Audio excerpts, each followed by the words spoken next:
Sehat semua, alhamdulillah. Sehat. Udah divaksin belum? Udah dong. Udah. Yang belum harus segera divaksin ya. Ini vaksin kemarin dapatnya apa? Sinovac. Oh, Sinovac. Yang mana yang udah divaksin lagi? Yang ini vaksin rabies. Yang cacar air. Baik, pemirsa.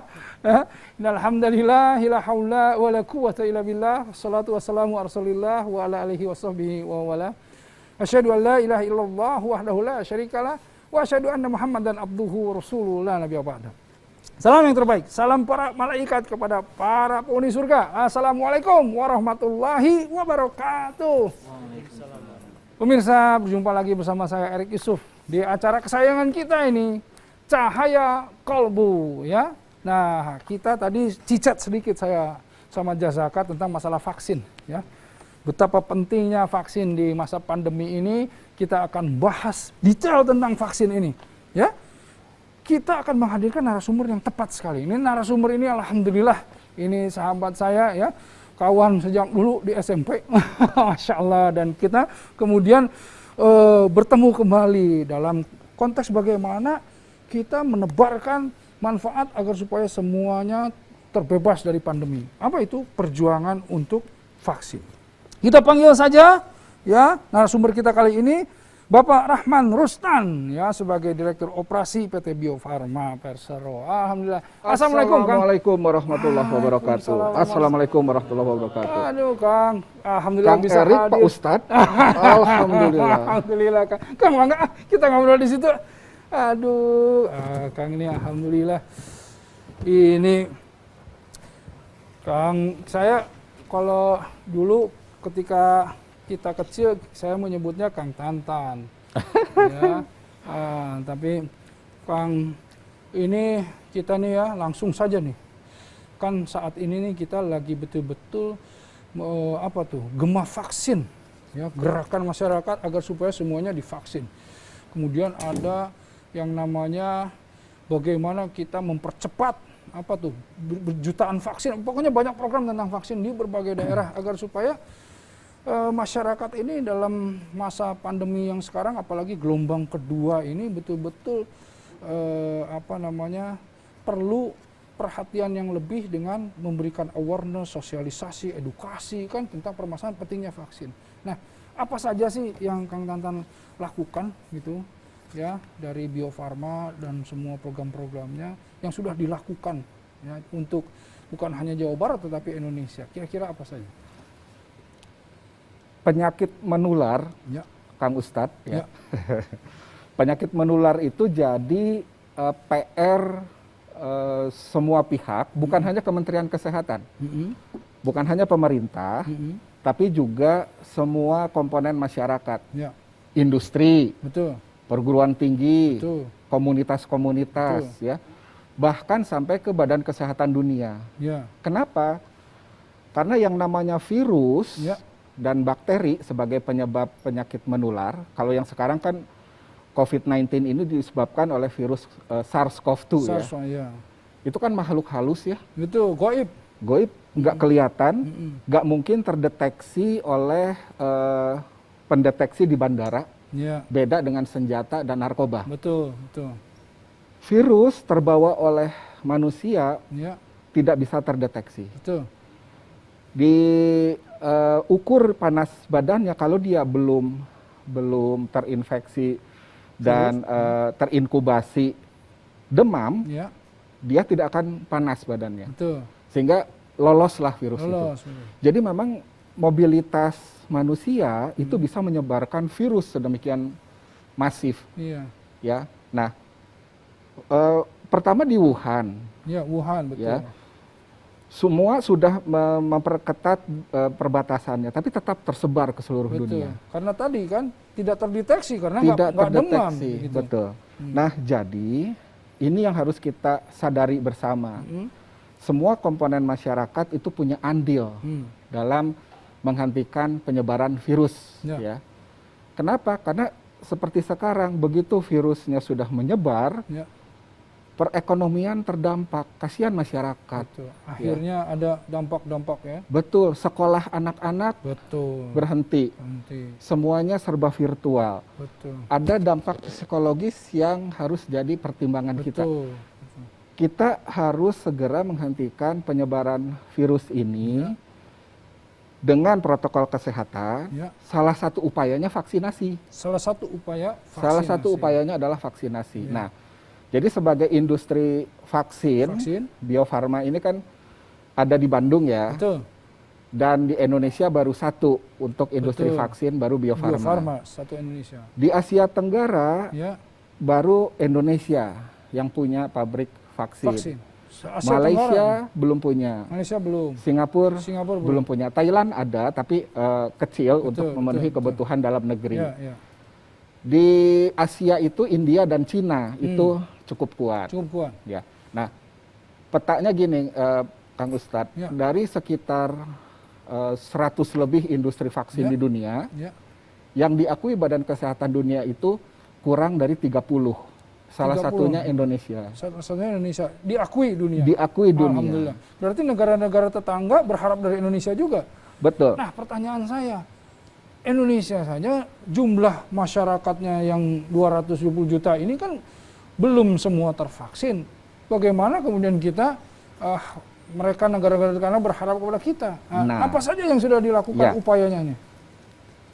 Untuk mendapatkan satu vaksin baru, itu perlu waktu untuk penelitian. Ya. Nah, memang kita masih mendorong industri dan perguruan tinggi mendapatkan vaksin kemandirian. Ada pernah dengar vaksin merah Betul. putih? Vaksin murah Nusantara. Ya, vaksin BUMN. BUMN. Nah, itu lagi dikembangkan. Terus ya. Terus, ini kita dorong untuk kemandirian. Mm-mm. Jadi Bio Farma sebagai industri vaksin, Ya.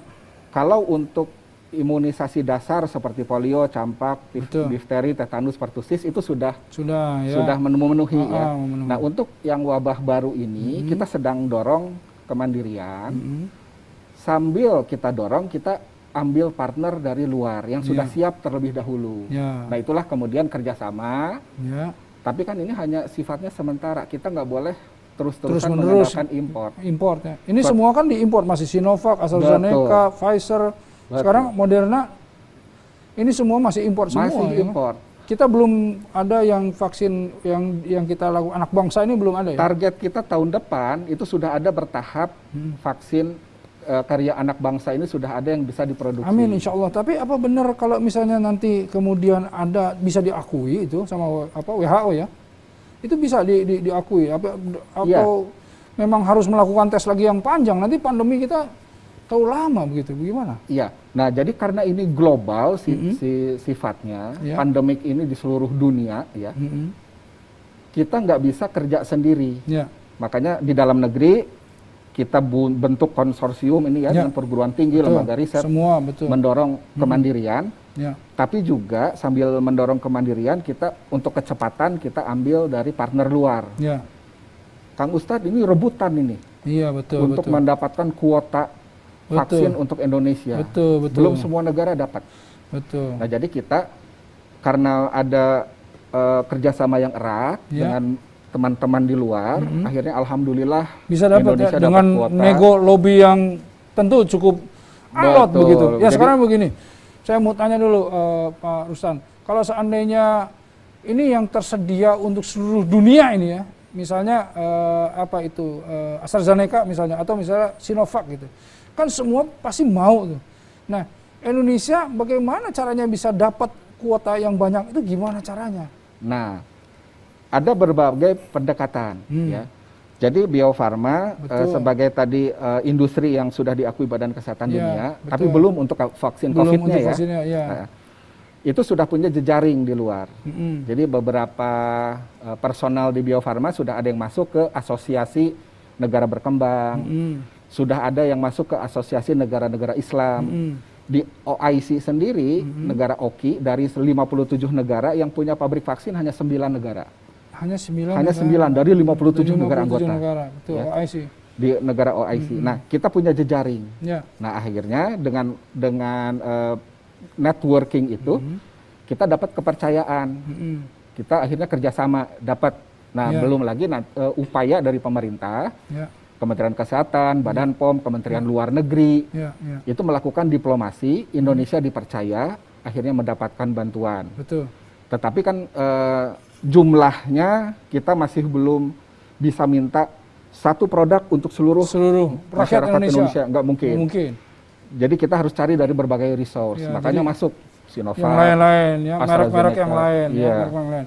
Nah, sekarang saya ingin sebetulnya memberikan insight atau sedikit wawasan kepada pemirsa bahwa betapa sulitnya ya bapak-bapak ini, Kang Tantan salah satunya, Kang Rustan ini, untuk mendapatkan tadi, berjuang mendapatkan vaksin dari luar untuk dimasukkan ke dalam Indonesia untuk ditebar ke masyarakat. Sekarang sebelum saya bahas yang lainnya, targetnya sebanyak 200 berapa kita nih? Sekitar 270 juta lah. Itu berapa persen target yang harus divaksin? Ya.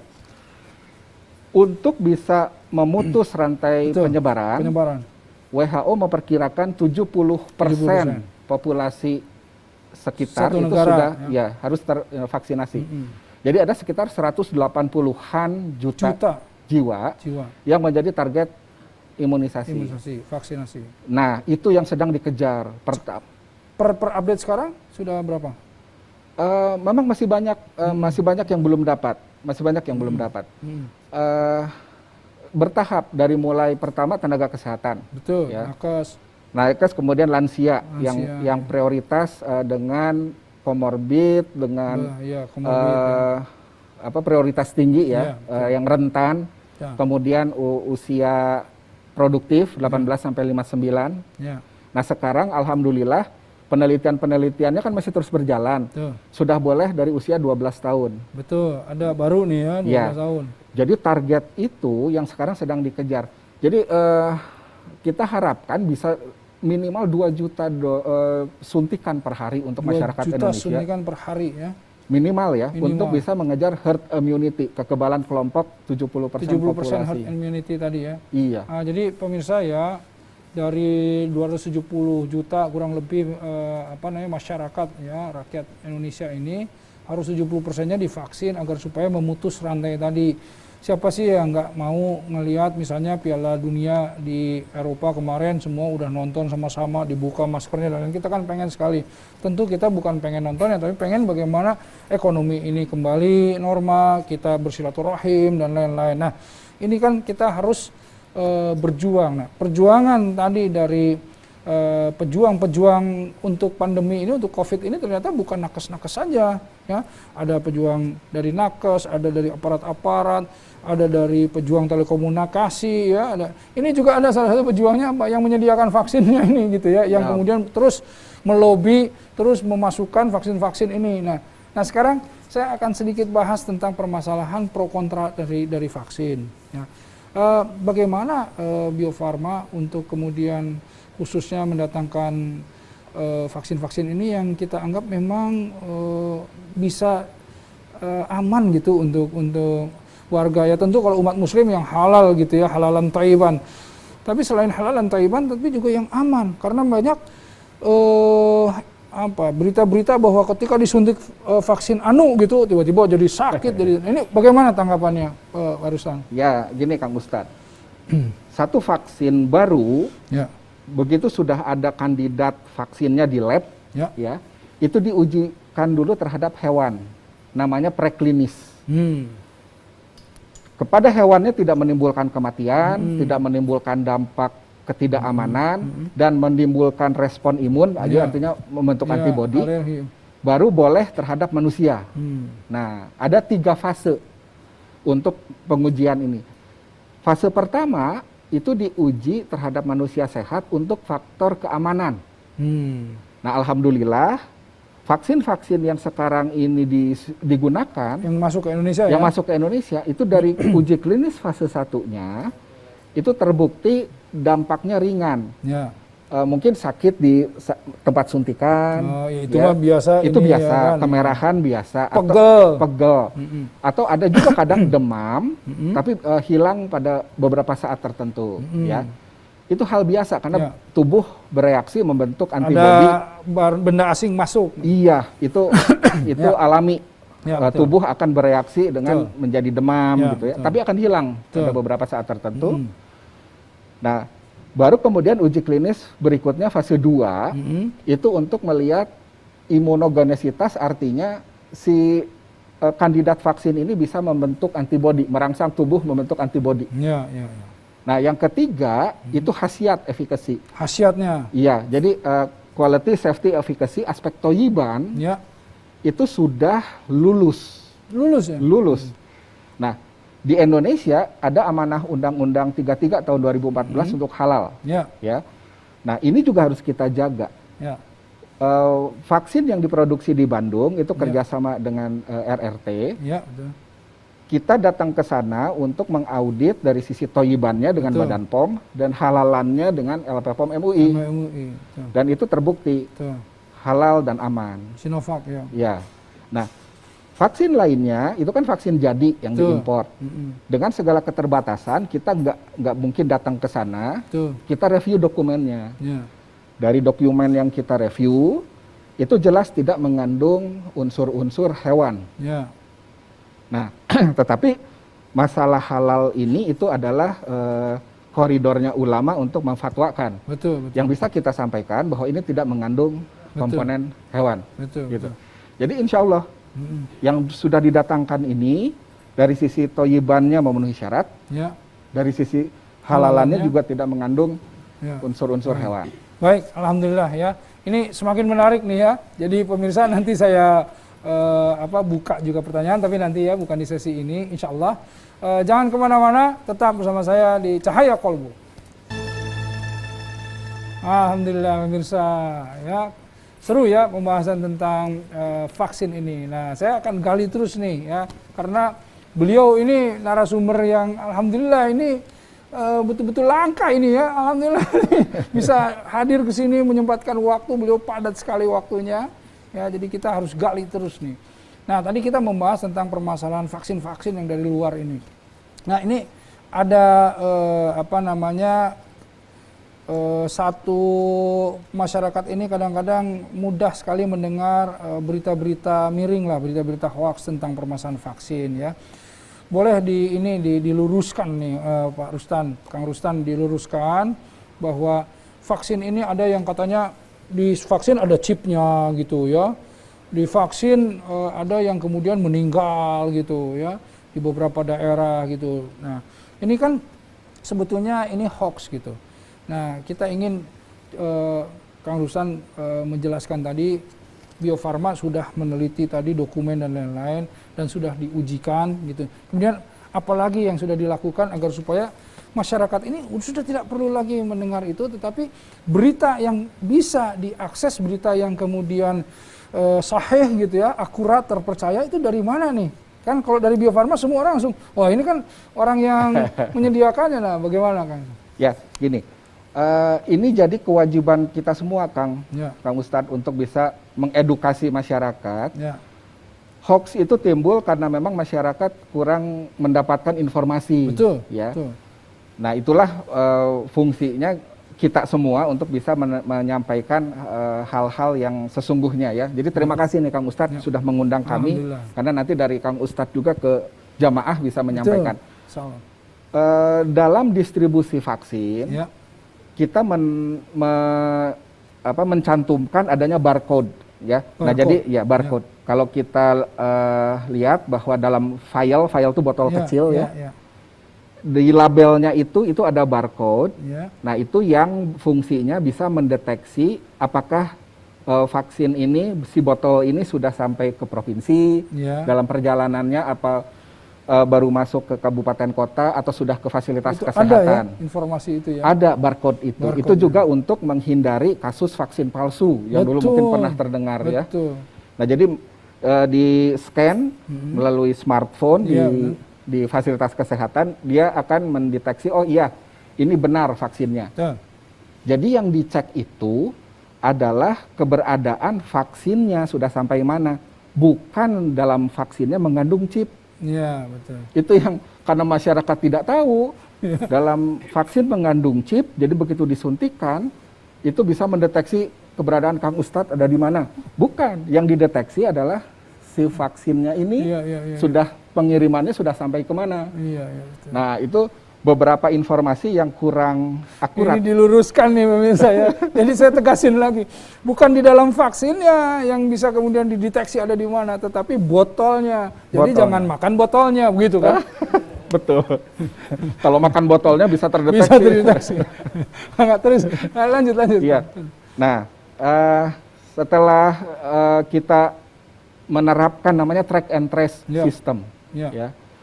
Nah, kemudian isu-isu lainnya, misalkan efek sampingnya sedemikian besar. Ya. Tadi kan kalau hanya pegel dan lain-lain kan itu natural, benda asing masuk. Tapi kan ada yang menyebar bahwa sampai kematian bahkan gini. Bagaimana tuh? Jadi gini, bukan hanya vaksin, tapi obat-obatan juga itu ada kewajiban industri untuk memantau selama pemakaian. Tuh.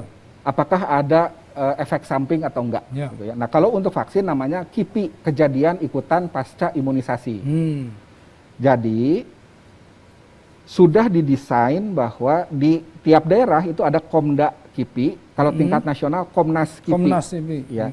Itu independen. Independen ya. Jadi pabrikan nggak bisa kemudian diarahkan laporannya yang bagus-bagus gitu. Nggak bisa. Ya. Pabrikan nggak ikutan, industri nggak ikutan. Itu guru-guru besar, para ilmuwan independen ya. Ya, independen di situ. Nah, kalau ada seseorang yang terkena ada laporan efek samping, itu akan dilihat apakah riwayat yang bersangkutan pernah ada penyakit sebelumnya, penyakit bawaan, atau mungkin dari cara pemberiannya, atau mungkin ya katakanlah dari vaksinnya. Ya. Nah, kalau itu berasal dari vaksinnya, pasti akan banyak orang yang kena hal yang sama.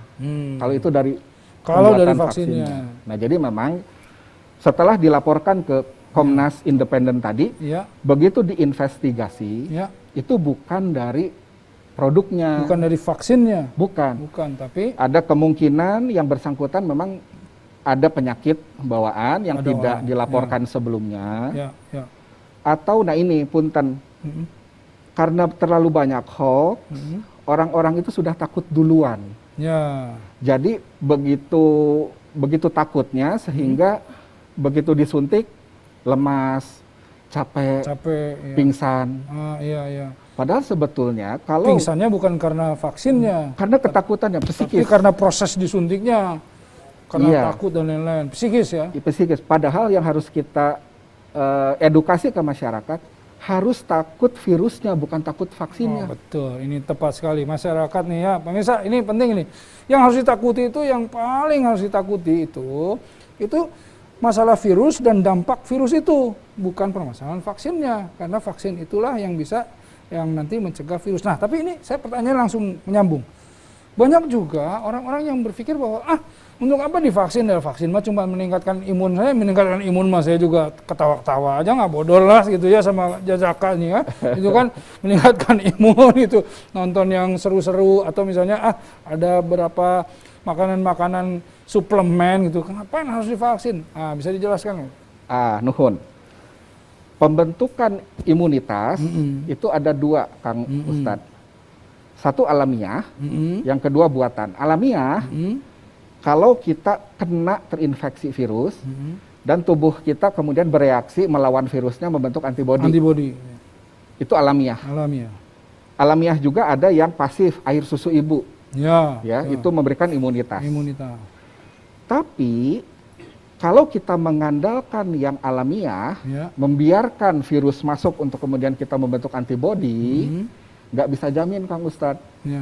Kita punya penyakit bawaan nggak? Kita punya komorbid nggak? Terus berapa kuat untuk melawan itu antibodi kita terbentuk dan lain-lain. Betul. Ketika stamina kita sedang drop, maka virus itu akan menang. Betul. Kita akan sakit parah atau mungkin meninggal. Kita tidak bisa mengandalkan pembentukan imunisasi ini dengan alamiah karena banyak faktor komorbid, penyakit bawaan, stamina kita lagi rendah, kita bisa kalah oleh virus. Nah, sehingga dibuatlah sistem imunitas buatan vaksin ini diolah dari virus dan bakteri tadi, tapi sudah nggak aktif. Ya, nggak aktif. Tapi dia yang untuk meningkatkan tadi. Iya, nggak ganas lagi. Ya, munculin antibodi ya. Betul. Jadi begitu disuntikan, tubuh membaca ada virus, dia membentuk antibodi. Membentuk antibodi. Jadi Tapi si virusnya kan nggak kuat. Betul. Ketika ada virus yang dari luar, antibodi sudah ada, maksudnya Sudah gitu ada. kan? Iya.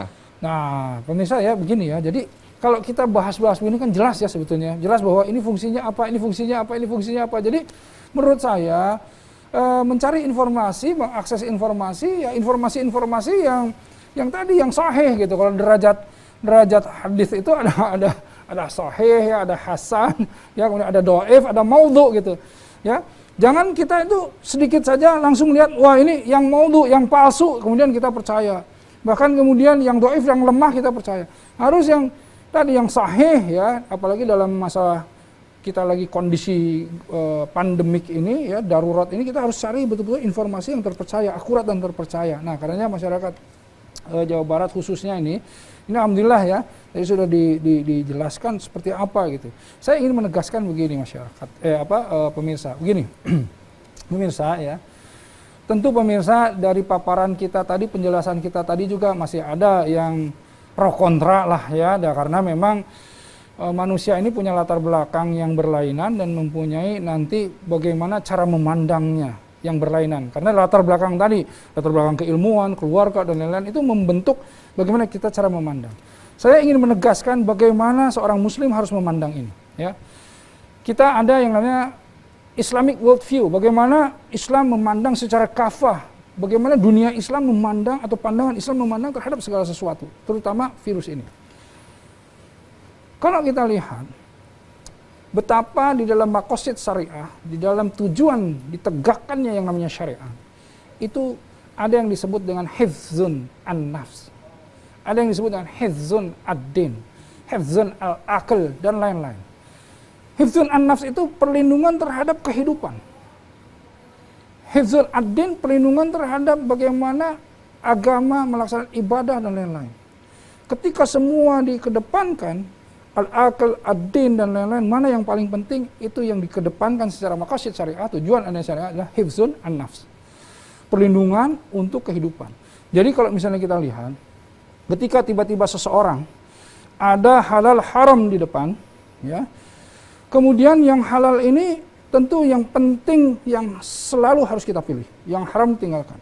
Tetapi kalau tidak ada yang halal, hanya yang haram di depan, ya, kita tidak mau tapi terus kemudian kita mati, itu ada yang namanya tadi darurat.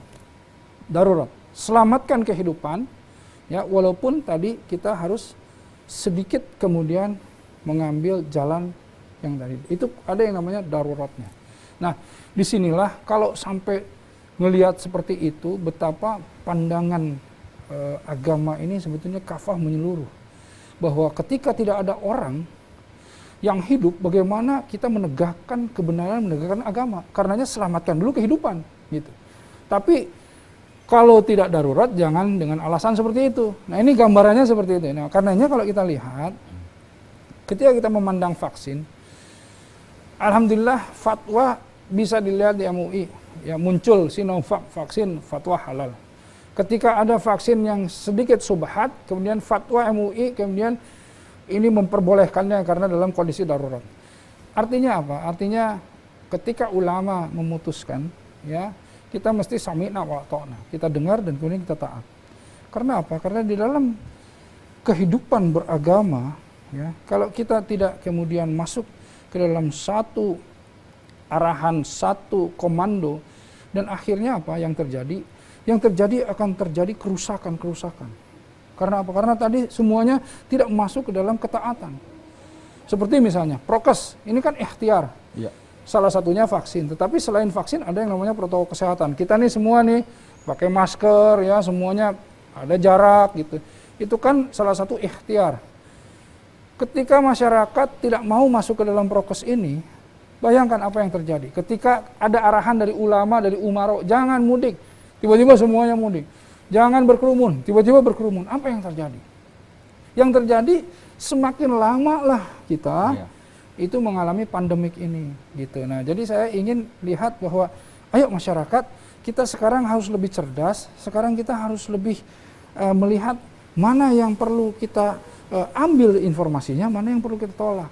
Nah, karenanya Cahaya Kolbu hadir di sini di masyarakat Jawa Barat untuk meluruskan itu semuanya, insya Allah, gitu ya. Amin, amin. Alhamdulillah, Kang. Nah, kita lanjut.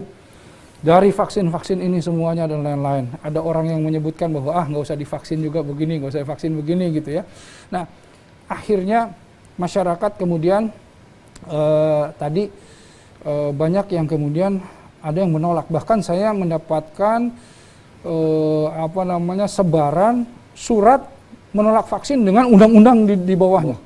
Ya, Kang Ruslan pernah lihat kan, ada orang yang kemudian menyiapkan surat yang kemudian disebarkan, kalau nggak mau divaksin, tulis aja surat ini, kemudian sebarkan, kasih ke petugasnya. Bagaimana pandangan Kang Ruslan terhadap itu?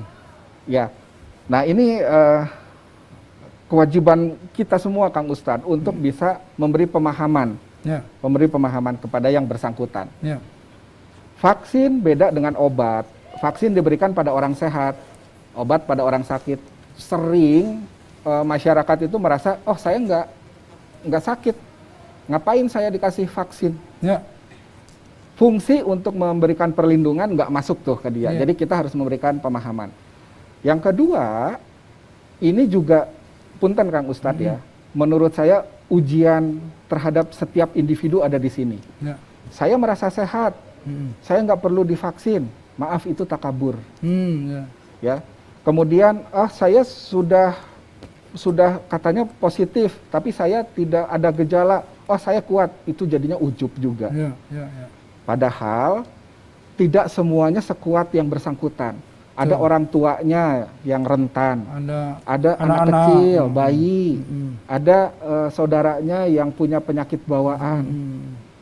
Dengan dia tidak memiliki proteksi, dianya tidak bermasalah, tapi dia masuk ke rumah, dia menularkan orang tuanya. Karena gini Kang, ada juga orang-orang yang menyebutkan, saya itu tinggali udah divaksin, tetap aja kena vaksin itu kok mahal. Nah itu gimana tuh? Nah, begini, vaksin fungsinya itu untuk memberikan kekebalan tubuh terhadap virus yang masuk, bukan menghalangi virus masuk. Begitu virus masuk, insya Allah karena kita sudah punya antibodi, tidak akan parah. Jadi menahan ya. Fungsi vaksin adalah mengurangi tingkat keparahan, mengurangi resiko kematian akibat wabah. Ya memang kalau kematian mah sudah takdir Allah ya. Tapi kita bisa menghindari, harus ikhtiar. Betul, menghindari kematian akibat wabah. Nah itu fungsinya. Kalau sudah divaksin masih bisa positif, tapi dia insya Allah tidak parah, tidak ambruk, gitu. Yang bisa menghindari virus masuk adalah protokol kesehatan. Protokol kesehatan, insya Allah ya, dengan kemudian tidak berdekatan dengan orang pembawa virus dan lain-lain, insya Allah bisa. Alhamdulillah pemirsa yang dirahmati Allah ya, ini menarik sekali nih membahas tentang vaksin, tentang pandemi ya, bagaimana tadi respons masyarakat ya, ada yang gak mau divaksin ya, ada yang kemudian hoax hoax ditebarkan dan lain-lain ya. Nah ini bisa bergabung nih, ayo yang mau bergabung bertanya langsung tentang vaksin, tentang saya belum dapat vaksin dan lain-lain, telepon ke 022 540 6677 atau 0882 0006 45040. Nah, jadi kalau masyarakat Jawa Barat berapa persen nih vaksin kita sudah tersebar nih? Penyebaran untuk distribusi vaksin ke 34 provinsi itu sudah ya? Sudah. Jawa Barat juga termasuk yang paling besar. Dikirimnya karena memang penduduknya paling banyak. Tahan dulu. Ya, assalamualaikum. Dengan siapa di mana ini? Waalaikumsalam, Ustaz. Waalaikumsalam. Dengan siapa di mana? Pak Beben di Cianjur, Pak Beben. Pak Beben, Masya Allah Pak Beben. Sehat terus Pak Beben. Mangga Pak Beben, langsung. Ini masalah vaksin. Kan saya punya penyakit bawaan jantung. Apakah boleh divaksin? Dan saya sudah dipasang ring 3 kali, Pak. Di asal sedikit 1 kali, di Sukabumi, di Bulut 1 kali. Terima kasih. Baik Pak Beben, alhamdulillah. Jadi Pak Beben punya penyakit jantung tuh udah 3 kali tuh, boleh nggak nih bawaan penyakit jantung divaksin kalau saya mangga? Ya, hatur nuhun Pak Beben. Jadi yang harus dijaga sewaktu kita akan divaksinasi, kondisi kita harus sedang fit, Sehat, ya. harus lagi sehat. Ada kerasa flu saja, lebih baik tahan dulu, Ya, jangan dulu, betul. gitu ya. Nah, penyakit-penyakit yang menahun, jantung, diabetes, misalkan ya, betul. insya Allah selama itu terkendali, diabetes terkendali, ya, saat mau divaksin itu kan nanti akan di screening dulu, akan diperiksa oleh dokternya, Betul. akan diukur tensinya, tensinya, diperiksa, gitu ya. dilihat dulu Betul. penyakit-penyakit lama. Betul. Jadi jangan khawatir Pak Beben. Yang penting kondisi sedang fit. Ada penyakit menahun, itu nanti bisa dilaporkan saat screening. Tetapi selama ini pengalaman yang sudah, selama penyakitnya itu terkendali, insya Allah aman untuk disuntik. Nah, itu. jadi gini Kang Ustadz, Ya, ya. setelah di screen, Ya, nanti dokter yang memutuskan, betul. Boleh apa tidak ya? ya aman atau tidak. Ya, Nah, ya, ya. itu pun setelah disuntik, nggak langsung pulang. Oh, Diobservasi ditunggu dulu. Iya, 30 menit, tunggu. Betul. Ya. Jadi jangan ragu Pak Beben. Ya. Jadi Pak Beben datang saja ke tempat vaksin-vaksin yang sudah disediakan ya oleh pemerintah tentu. Nah, tetapi nanti di sana juga akan ada proses tadi itu ya. Ada, saya juga waktu dulu divaksin saya lihat ada orang tua ya yang dia ditolak maksudnya dianggap tidak aman. Pak, nanti datang lagi coba konsultasi dulu karena beliau itu ada penyakit bawaan, saya nggak tahu apa. Tapi juga ada yang kanker nggak boleh ya, kanker ya. Belum ada rujukan dari dokter ininya, spesialis yang biasa dia ininya berobatnya, itu tidak boleh. Jadi memang ketat juga ya, saya bantu jawab nih Kang Rusan, memang Pak Beben dan masyarakat ketat juga, nggak asal langsung suntik-suntik begitu saja ya. Jadi kita menghindari informasi-informasi yang kemudian menyebar gitu. Kan memang semuanya prosedurnya seperti itu ya, misalnya. Iya. Seperti itu ya. Nah, kalau yang kemarin itu ada disuntik tapi nggak ada isinya tuh, aduh gimana tuh Kang? Ya itu disayangkan memang. Oknum ya? Iya. Seharusnya apalagi yang bersangkutan itu kan tenaga kesehatan. Paham betul kalau tidak diberi vaksin, tidak ada daya ketahanan dan itu beresiko nanti begitu positif bisa parah gitu ya. Betul. Nah itu memang disayangkan. Seharusnya memang bukan hanya keilmuan aja Kang Ustadz yang harus dipegang oleh kita semua, tetapi juga tanggung jawab kejujuran, moral, betul, amanah, kejujuran gitu betul. ya. Memang beginilah, dalam kondisi musibah ya, dalam kondisi pandemik ini, sebetulnya yang paling kita harus lihat itu seperti apa kualitas kita sebagai manusia dalam menghadapi permasalahan secara kolektif atau bersama-sama. Gitu. Ada orang yang kalau lagi susah pengen selamat sendiri. Ada orang lagi susah pengen ini sendiri kan gitu. Nah, kita ini semua bersama-sama nih sekarang seluruh masyarakat bahu-membahu untuk keluar dari kesulitan kita ini. Nah, karenanya nakes-nakes sudah bekerja keras itu, dan masyarakat juga harus membantu mereka dengan cara apa? Dengan cara ya tadi prokes, ikhtiar, apalagi vaksin tadi dapatnya juga sudah susah. Jangan kemudian menolak atau kemudian justru menyebarkan hoax dan lain-lain gitu ya. Saya mau sedikit berikan gambaran kepada pemirsa nih. Saya terbuka saja bahwa saya ini penggemar herbal, saya ini selalu minum habat, madu, propolis ya, teh rosel dan lain-lain pemirsa ya. Saya itu juga belajar Tibun Nabawi dan lain-lain. Nah, jadi artinya saya jarang sekali minum obat, jarang sekali. Jadi kalau saya tanya istri saya deh, kalau saya sakit, saya selalu minumnya bukan obatan, tetapi yang tadi gitu. Herbal semuanya itu juga salah satu pemulihan gitu ya untuk kita. Suplemen, saya suplemen setiap hari, nggak pernah lepas, udah belasan tahun, puluhan tahun tuh saya selalu setiap hari itu yang saya makan. Nah, ketika datang pandemi ini, ya kalau kita lihat Saya itu juga banyak berdiskusi dengan para researcher. Saya kan di Dewan Riset Daerah ya, juga salah satu yang jadi ketua mitigasi COVID-19 gitu. Nah, jadi profesor-profesor semua memberikan data dan lain-lain. Memang ini masih seluruh dunia itu mencari yang terbaik untuk supaya kita terhindar dari virus ini. Jadi seluruh dunia ini, bukan hanya umat muslim, tetapi ini ujian bagi orang non-muslim juga. Jadi ujian bagi seluruh dunia. Seakan-akan Allah akan mengingatkan kita bahwa nih diberikan satu ujian seperti ini, bisakah kemudian orang-orang lulus dari ujian dan masing-masing mempunyai bobot ujian masing-masing. Nah, ujian kita ini apa? Bagi masyarakat ujiannya adalah taat aturan. Betul. Bagi yang namanya para ilmuwan dan lain-lain yang sudah diberikan ilmunya sama Allah, ayo terus cari, gitu kan? Apa yang bisa dilakukan? Bagi aparat, bagaimana mengatur ini semuanya? Bagi tadi Kang Rustan, bagaimana terus Bio Farma ini bisa memproduksi ya virus yang hasil anak bangsa dan lain-lain, yang kemudian kalau vaksin anak bangsa, kalau vaksin itu berangkat dari kita, artinya kan pasti Bio Farma lebih paham ya kondisi tubuh orang-orang Indonesia, kan itu yang diharapkan gitu ya. Tapi kalau virusnya dari luar, kadang-kadang orang suka mikir kan ini virus buat orang Amerika, buat kita ini cocok apa enggak, kan suka gitu itu. Nah, bagaimana tuh pandangan Kang Rustan? Jadi ini virus kan Moderna dari sini, Pfizer dari sini, ini dari sini.